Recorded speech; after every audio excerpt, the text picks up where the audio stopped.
ಇಡೀ ದೇಶದ ಮುಸ್ಲಿಮರು ಹಳ್ಳಿ ಜನರು ಹೇಳಿದ್ದಕ್ಕೆ ವಕ್ಫ್ ತಿದ್ದುಪಡಿ ಕಾಯ್ದೆ ತರ್ತಿದೀವಿ ಅಂತ ಹೇಳಿದ್ದ ಮೋದಿ ಸರ್ಕಾರ ಯಾವುದೇ ಸರಿಯಾದ ಸಿದ್ಧತೆನೇ ಇಲ್ಲದೆ ಆ ಕಾಯ್ದೆಯನ್ನ ಜಾರಿಗೆ ತಂದಿದ್ದ. ವಕ್ಫ್ ಬೈ ಯೂಸರ್ ಕುರಿತ ಸುಪ್ರೀಂ ಕೋರ್ಟ್ ಪ್ರಶ್ನೆಗೆ ಮೋದಿ ಸರ್ಕಾರದ ಬಳಿ ಯಾಕೆ ಉತ್ತರ ಇರಲಿಲ್ಲ? ಇದು ಕೇವಲ ಕಾನೂನು ವಿಚಾರನ ಅಥವಾ ತಿದ್ದುಪಡಿಗಳ ಹಿಂದೆ ರಾಜಕೀಯ ದುರುದ್ದೇಶ ಇರೋದು ಸಾಬೀತಾಗಿದೆಯಾ? ಕಾಯ್ದೆ ಹಿಂದೆ ದೃಢವಾದ ತಯಾರಿ ಇದ್ದಿದ್ರೆ ಕೋರ್ಟ್ ಕೇಳಿದ ಪ್ರಶ್ನೆಗಳಿಗೆ 24 ಗಂಟೆ ಒಳಗೆ ಉತ್ತರಿಸೋಕೆ ಮೋದಿ ಸರ್ಕಾರಕ್ಕೆ ಯಾಕೆ ಸಾಧ್ಯ ಆಗಲಿಲ್ಲ? ಮೂಲಭೂತ ಪ್ರಶ್ನೆಗಳನ್ನ ಕೇಳಿದಾಗ ಮೋದಿ ಸರ್ಕಾರ ನ್ಯಾಯಾಲಯದಲ್ಲಿ ಯಾಕೆ ಮೌನವಾಯಿತು? ವಕ್ಫ್ ಭೂಮಿಯ ಮೇಲಿನ ರಾಜಕೀಯ ಅಂತಿಮವಾಗಿ ನ್ಯಾಯಾಂಗ ಪರಿಶೀಲನೆಯಲ್ಲಿದೆಯಾ? ಅಭಿಷೇಕ್ ಮನು ಸಿಂಘ್ವಿ ಅವರ ವಾದಗಳು ಈ ಕಾನೂನಿನ ದುರ್ಬಲ ಅಡಿಪಾಯವನ್ನ ಹೇಗೆ ಬಯಲು ಮಾಡಿವೆ? ವಕ್ಫ್ ತಿದ್ದುಪಡಿ ಕಾಯ್ದೆ ಬಗ್ಗೆ ಗುರುವಾರ ಸುಪ್ರೀಂ ಕೋರ್ಟ್ನಲ್ಲಿ ಆಗಿರುವ ವಾದ ಹಾಗೂ ಸುಪ್ರೀಂ ಕೋರ್ಟ್ ಕೇಳಿರುವ ಖಡಕ್ ಪ್ರಶ್ನೆಗಳು ಮತ್ತು ಅದಕ್ಕೆ ಉತ್ತರಿಸೋಕೆ ತಡವರಿಸಿರುವ ಮೋದಿ ಸರ್ಕಾರ, ಇವುಗಳ ಬಗ್ಗೆನೇ ಇವತ್ತಿನ ವಿಡಿಯೋದಲ್ಲಿ ನಾವು ಚರ್ಚೆ ಮಾಡೋಣ.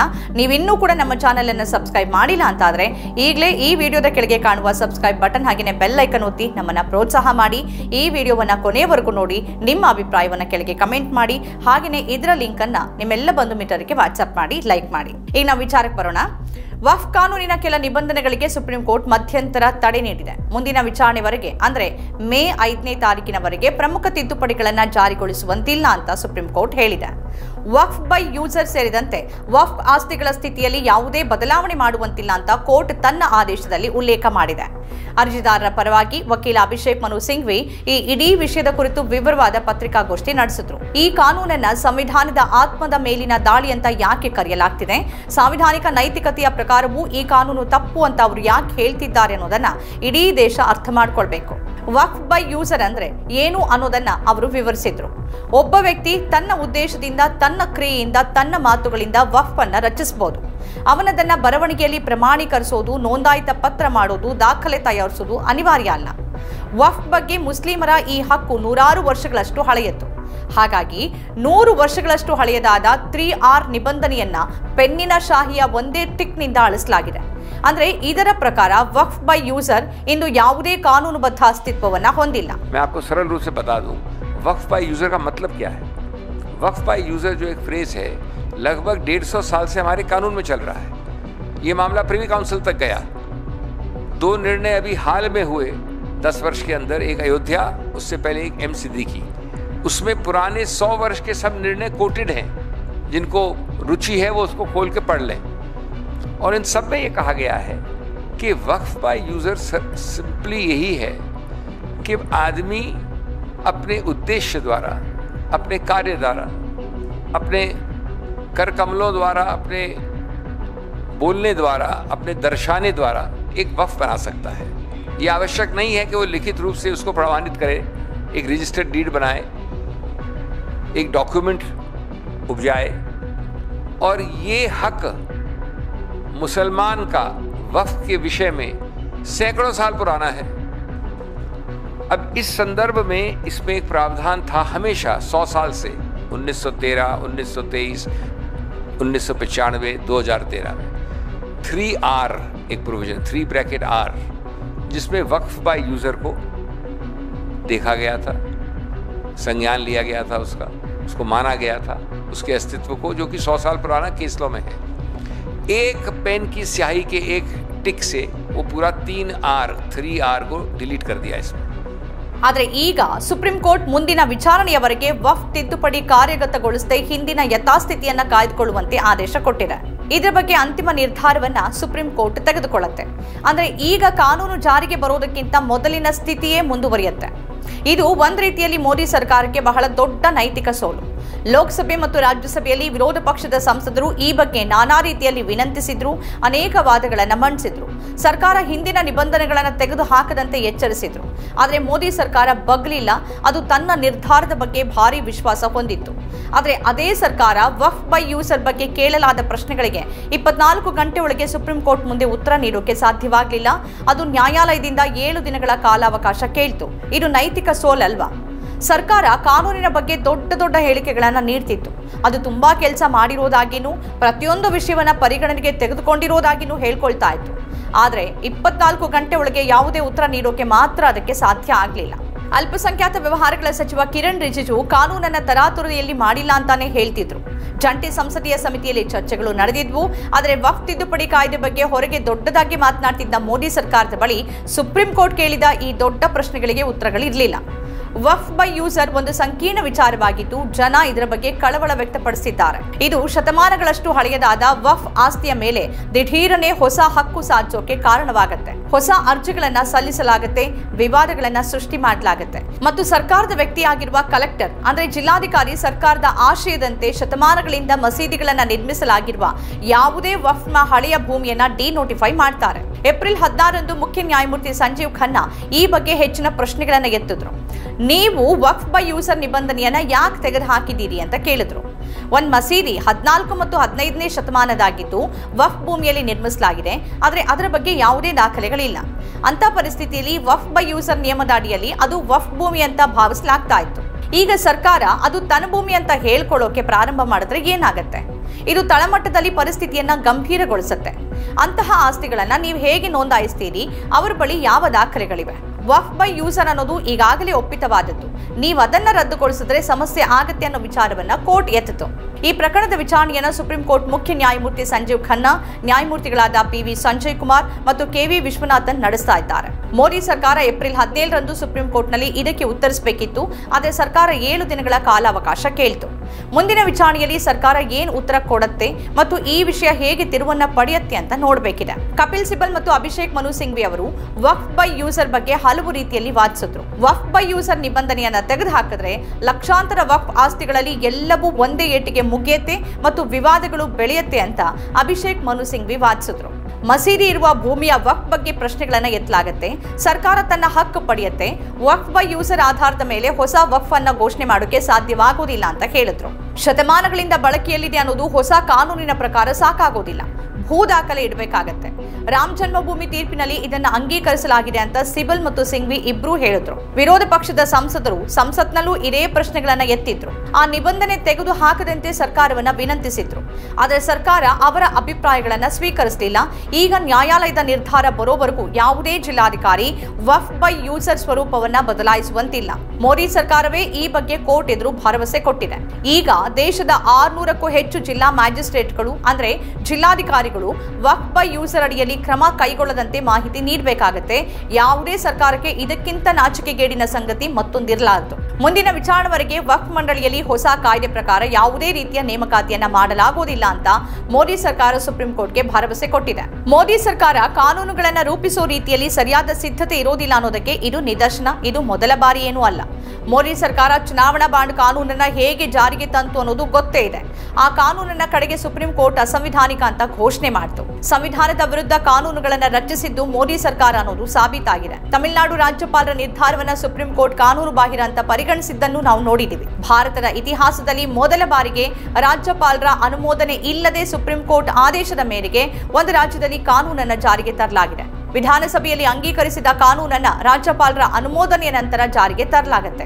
ಆದರೆ ರಾಜ್ಯಪಾಲ RN ರವಿ ಕಾನೂನು ಬಾಹಿರ ಕೆಲಸ ಮಾಡಿದ್ದಾರೆ ಎಂದ ಸುಪ್ರೀಂ ಕೋರ್ಟ್ ವಿಧಾನಸಭೆ ಅಂಗೀಕರಿಸಿದ ಕಾನೂನುಗಳ ಜಾರಿಯನ್ನ ಘೋಷಣೆ ಮಾಡಿತು. ಆದರೆ ಅಂತಹ ಸಂವಿಧಾನ ವಿರೋಧಿ ರಾಜ್ಯಪಾಲರ ವಿರುದ್ಧ ಬಿಜೆಪಿ ಅಥವಾ ಮೋದಿ ಸರ್ಕಾರ ಯಾವುದೇ ಕ್ರಮ ಕೈಗೊಳ್ಳಲಿಲ್ಲ. ಅವರ ರಾಜೀನಾಮೆಯನ್ನೂ ಕೇಳಲಿಲ್ಲ ಅಥವಾ ಅವರನ್ನ ವಜಾಗೊಳಿಸಲಿಲ್ಲ. ಇದು ಮೋದಿ ಸರ್ಕಾರದ ದಾಖಲೆ. ಸುಪ್ರೀಂ ಕೋರ್ಟ್ನಿಂದ ಛೀಮಾರಿ ಹಾಕಿಸ್ಕೊಂಡ್ರೆ ಒಂದೋ ಅವರೇ ತಕ್ಷಣ ರಾಜೀನಾಮೆ ಕೊಡಬೇಕಿತ್ತು, ಇಲ್ಲದೆ ಇದ್ರೆ ಸರ್ಕಾರ ಅವರನ್ನ ವಜಾ ಮಾಡಬೇಕಿತ್ತು. ಆದರೆ ಎರಡೂ ಆಗಲಿಲ್ಲ. ವಕ್ಫ್ ವಿಷಯವನ್ನ ಮುಸ್ಲಿಮರು ಅಥವಾ ಅಲ್ಪಸಂಖ್ಯಾತರ ದೃಷ್ಟಿಕೋನದಿಂದ ಮಾತ್ರ ನೋಡೋದು ಸರಿಯಲ್ಲ.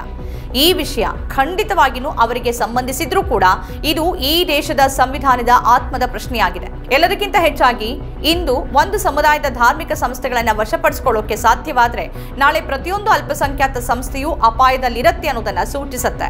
ಈ ಕಾಯ್ದೆ ಸಂವಿಧಾನದಲ್ಲಿನ ಸಮಾನತೆಯ ಮನೋಭಾವದ ಮೇಲೆ ದಾಳಿ ಮಾಡುತ್ತೆ ಮತ್ತು ಧಾರ್ಮಿಕ ಸ್ವಾತಂತ್ರ್ಯವನ್ನ ಕಸಿಯುತ್ತೆ. ಇಂದು ನಾವು ಮಾತನಾಡದೇ ಇದ್ರೆ ನಾಳೆ ನಮ್ಮಿಂದ ಮಾತನಾಡುವ ಹಕ್ಕನ್ನ ಕಸಿದುಕೊಳ್ಳಬಹುದು. ಈ ಹೋರಾಟ ಕೇವಲ ಒಂದು ಕಾನೂನಿನ ವಿರುದ್ಧವಲ್ಲ, ಹಕ್ಕುಗಳನ್ನ ರಿಯಾಯಿತಿಗಳು ಅಂತ ಮತ್ತು ಗುರುತನ್ನ ಅನುಮಾನಾಸ್ಪದ ಅಂತ ಪರಿಗಣಿಸುವ ಚಿಂತನೆಯ ವಿರುದ್ಧದ ಸಾಂವಿಧಾನಿಕ ಹೋರಾಟ ಇದಾಗಿದೆ. ये सिर्फ मामले को मुसलमान या अल्पसंख्यक की नज़र से देखना सही नहीं होगा. ये मामला निश्चित रूप से उनके संबंध का है, लेकिन ये संविधान की आत्मा का सवाल है सर्वोपरि रूप से.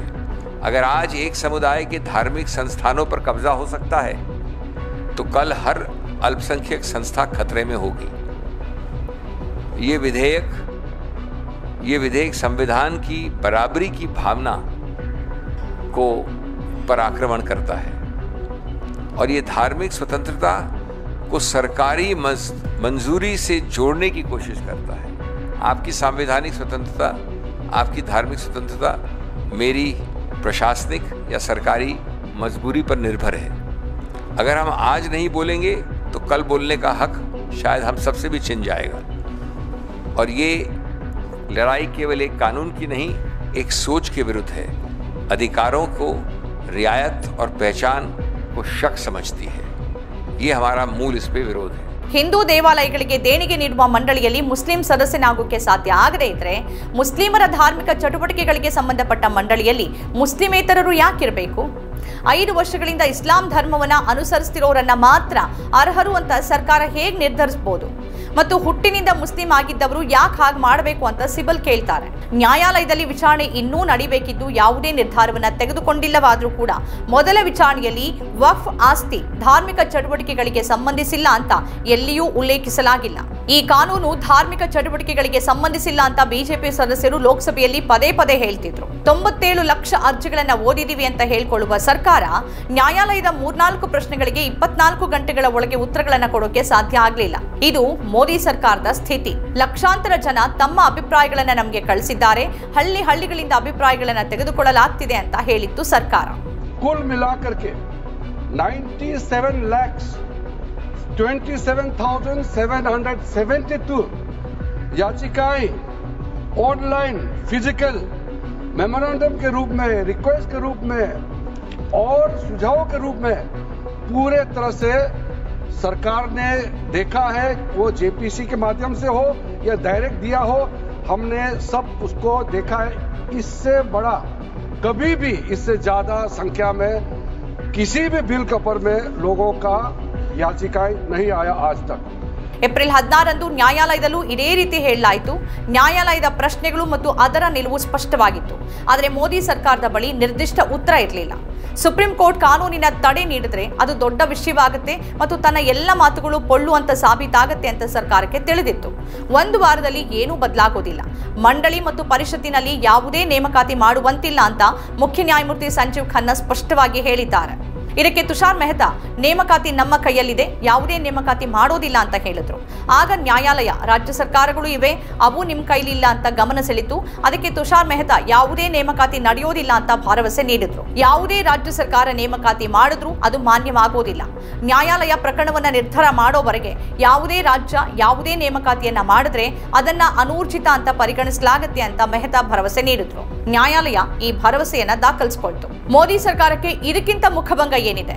ತಾನು ಟಾಮ್ ಮಾಡಿಕೊಂಡು ತಂದಂತ ಕಾಯ್ದೆ ಪ್ರಕಾರ ನೇಮಕಾತಿ ಮಾಡೋದಿಲ್ಲ ಅಂತ ಸರ್ಕಾರವೇ ಸುಪ್ರೀಂ ಕೋರ್ಟ್ಗೆ ಮತ್ತೆ ಹೇಳಬೇಕಾಯ್ತು ಅಂದ್ರೆ ಎಷ್ಟು ನಾಚಿಕೆಗೇಡು. ವಾದ ಮಂಡನೆ ವೇಳೆ ಮೆಹ್ತಾ ವಕ್ಫ್ ತಿದ್ದುಪಡಿ ಕಾಯ್ದೆಗೆ ಸಂಬಂಧಪಟ್ಟಂತೆ ಯಾವುದೇ ತಡೆಯಾಜ್ಞೆ ನೀಡಬಾರದು, ಹಲವು ಮಾಹಿತಿ ಸಲಹೆ ಪಡೆದು ಕಾಯ್ದೆ ಜಾರಿಗೆ ತರಲಾಗಿದೆ ಅಂತ ಹೇಳಿದ್ರು. ವಾದದ ಒಂದು ಹಂತದಲ್ಲಿ ಮುಖ್ಯ ನ್ಯಾಯಮೂರ್ತಿಗಳು ಕಾನೂನಿನಲ್ಲಿ ಕೆಲವು ಸಕಾರಾತ್ಮಕ ಅಂಶಗಳಿವೆ, ಸಂಪೂರ್ಣ ತಡೆಯಾಜ್ಞೆಯನ್ನ ನೀಡೋಕೆ ಸಾಧ್ಯವಿಲ್ಲ ಅಂತ ನಾವು ಹೇಳಿದೀವಿ ಅಂತ ಹೇಳಿದ್ರು. ಈಗ ಚಾಲ್ತಿಯಲ್ಲಿರುವ ಪರಿಸ್ಥಿತಿ ಬದಲಾಗೋದನ್ನ ನಾವು ಬಯಸೋದಿಲ್ಲ. 5 ವರ್ಷಗಳ ಕಾಲ ನಿಷ್ಠೆಯಿಂದ ಇಸ್ಲಾಂ ಧರ್ಮವನ್ನ ಆಚರಿಸುವ ವ್ಯಕ್ತಿ ಮಾತ್ರನೇ ವಕ್ಫ್ ಘೋಷಿಸಬಹುದು ಅನ್ನೋ ನಿಯಮ ನಾವು ತಡೆ ಹಿಡಿತಿಲ್ಲ ಅಂತ ಹೇಳಿದ್ರು.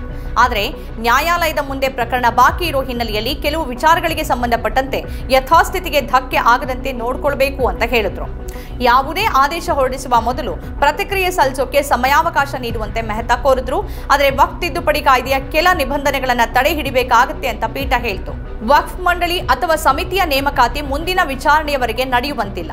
1995ರ ಕಾಯ್ದೆಯಡಿಯಲ್ಲಿ ನೋಂದಣಿ ನಡೆದಿದ್ರೆ ಆ ಆಸ್ತಿಗಳಿಗೆ ತೊಂದರೆ ಆಗುವಂತಿಲ್ಲ. ಕಾರ್ಯಾಂಗ ನಿರ್ಧರಿಸುತ್ತೆ ಮತ್ತು ನ್ಯಾಯಾಂಗ ತೀರ್ಪು ನೀಡುತ್ತೆ ಅಂತ ನಾವು ಹೇಳ್ತಿದ್ದೇವೆ ಅಂತ ಸಿಜೆಐ ವಿವರಿಸಿದ್ರು. ಸುಪ್ರೀಂ ಕೋರ್ಟ್ನಲ್ಲಿ ಇಷ್ಟೆಲ್ಲ ಆದ ಬಳಿಕ ಆ ಕಾಯ್ದೆ ಅಂಗೀಕಾರ ಆಗೋಕೆ ಬೆಂಬಲಿಸಿದ್ದ ನಿತೀಶ್ ಕುಮಾರ್, ಲಲ್ಲನ್ ಸಿಂಗ್ ಅವರೆಲ್ಲ ಈಗಲೂ ಸಮರ್ಥನೆ ಮಾಡ್ಕೊಳ್ತಾರಾ ಅನ್ನೋದು ಪ್ರಶ್ನೆ. ಚಂದ್ರಬಾಬು ನಾಯ್ಡು ಅವರಿಗೂ ಇಂಥದ್ದೇ ಪ್ರಶ್ನೆಯನ್ನ ಕೇಳಬೇಕಾಗತ್ತೆ. ಪತ್ರಿಕಾಗೋಷ್ಠಿಯಲ್ಲಿ ಅಭಿಷೇಕ್ ಮನು ಸಿಂಘ್ವಿ ಸುಪ್ರೀಂ ಕೋರ್ಟ್ನ ನಿರ್ಧಾರಗಳ ಬಗ್ಗೆ ಯಾವುದೇ ಪ್ರತಿಕ್ರಿಯೆ ನೀಡಲಿಲ್ಲ. ಆದರೆ ಅಲ್ಲಿ ಮಂಡಿಸಲಾದ ವಾದಗಳ ಅರ್ಥದ ಬಗ್ಗೆ ಸ್ಪಷ್ಟನೆ ನೀಡಿದ್ರು. ನಾವು ಒಂದೇ ಸಮುದಾಯದ ಪರವಾಗಿ ನಿಂತಿಲ್ಲ, ಸಂವಿಧಾನದ ಮೂಲ ತತ್ವದ ಪರವಾಗಿ ನಿಂತಿದ್ದೀವಿ ಅಂತ ಅವರು ಹೇಳಿದ್ರು. ಬಹುಸಂಖ್ಯಾತರ ಅನುಕೂಲಕ್ಕಾಗಿ, ಅವರ ಒಪ್ಪಿಗೆಗಾಗಿ, ಅವರನ್ನ ಮೆಚ್ಚೋಕೆ ಮಾಡೋಕೆ ನಾವು 26ನೇ ವಿಧಿಯನ್ನ ತ್ಯಾಗ ಮಾಡೋಕೆ ಸಾಧ್ಯವಿಲ್ಲ ಅಂತ ಸಂವಿಧಾನದ ತತ್ವ ಹೇಳುತ್ತೆ. ಇಂದು ವಕ್ಫ್ ಸರದಿ, ನಾಳೆ ಬೇರೆ ಯಾವುದಾದ್ರೂ ಧರ್ಮದ ಮೇಲೆ ದಾಳಿ ನಡೀಬಹುದು ಮತ್ತು ನಿಮ್ಮ ಧ್ವನಿಯನ್ನ ಹತ್ತಿಕ್ಕಬಹುದು. ಈ ಕಾನೂನು ಸಾಂವಿಧಾನಿಕವಾಗಿ ಮತ್ತು ನೈತಿಕವಾಗಿ ಕೆಟ್ಟದಾಗಿದೆ. ಸಂವಿಧಾನ ನಿರ್ಮಾತೃಗಳು ಕಂಡ ಭವಿಷ್ಯ ಇದಲ್ಲ ಅಂತ ಹೇಳಿದ್ದಾರೆ ಅಭಿಷೇಕ್ ಮನು ಸಿಂಘ್ವಿ. ಆದ್ರೆ ನರೇಂದ್ರ ಮೋದಿ ಸರ್ಕಾರಕ್ಕೆ ಈ ಮಾತು ಅರ್ಥವಾಗೋದು ಯಾವಾಗ? ಇದು ಈಗಿನ ವಿಶೇಷ. ಈ ರೀತಿಯ ಬೇರೆ ಬೇರೆ ವಿಶೇಷ ಕಾರ್ಯಕ್ರಮಗಳನ್ನು ತಾವು ನೋಡಬೇಕಾದ್ರೆ ನಮ್ಮ ಚಾನೆಲ್ ಸಬ್ಸ್ಕ್ರೈಬ್ ಮಾಡಿ. ನಮಸ್ಕಾರ.